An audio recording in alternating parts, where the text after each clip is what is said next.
ഈ വാർത്ത നിങ്ങൾക്കായി സമർപ്പിക്കുന്നത് ഇത് ഉപയോഗിച്ചാൽ മതി.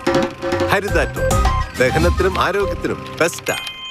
പാലപ്പിള്ളിയിൽ സെപ്റ്റി ടാങ്കിൽ വീണ കാട്ടാന ചെരിഞ്ഞു. വീഴ്ചയിൽ തലക്കേറ്റ പരിക്കും ആന്തരിക അവയവങ്ങൾക്കേറ്റ ക്ഷതവുമാണ് ആന ചെരിയാൻ കാരണമെന്നാണ് പ്രാഥമിക നിഗമനം. കൃത്യമായി ശ്വാസം കിട്ടാത്ത അവസ്ഥയും ആനയ്ക്കുണ്ടായിരുന്നതായി ഡോക്ടർ പറഞ്ഞു. ഏകദേശം 5 വയസ്സുള്ള കൊമ്പനാണ് കുഴിയിൽ വീണത്. വനംവകുപ്പിലെ ഡോക്ടർ OB മിഥുനെത്തി നടത്തിയ പരിശോധനയിലാണ് ആന ചെരിഞ്ഞതായി സ്ഥിരീകരിച്ചത്. കരിങ്ങിൽ കെട്ടിയ ഇടുങ്ങിയ കുഴിയിൽ വീണ ആനയെ രക്ഷപ്പെടുത്താൻ 4 മണിക്കൂറോളമായി ശ്രമം നടന്നിരുന്നു. ആനയുടെ പിൻകാലുകൾ ചെളിയിൽ താഴ്ന്നുപോയ നിലയിലായിരുന്നു.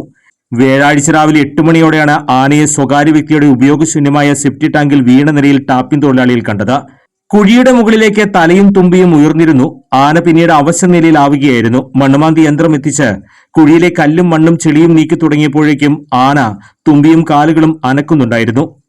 പിൻകാലുകൾ മണ്ണിൽ നിന്ന് ഉയർത്തി ആന സ്വയം എഴുന്നേൽക്കാൻ ശ്രമിക്കുന്നതിനിടെയാണ് അനക്കമില്ലാതായത്. പിന്നീട് ഡോക്ടർ എത്തി പരിശോധിച്ചപ്പോഴാണ് ആന ചെരിഞ്ഞതായി സ്ഥിരീകരിച്ചത്. പോസ്റ്റ്മോർട്ടത്തിന് ശേഷമേ ആന ചെരിഞ്ഞതിന്റെ കാരണം പറയാൻ കഴിയൂ എന്ന് വനപാലകർ അറിയിച്ചു.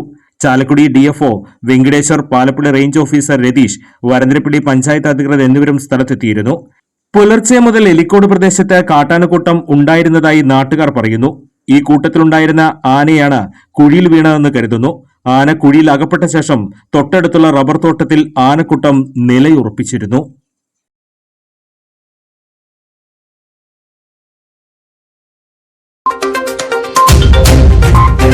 ചിലതൊന്നും ചിലർക്കങ്ങോട്ട് ദഹിക്കത്തില്ല. ഇത് ഉപയോഗിച്ചാൽ മതി. ഹരിതാറ്റോ ദഹനത്തിനും ആരോഗ്യത്തിനും ബെസ്റ്റാ.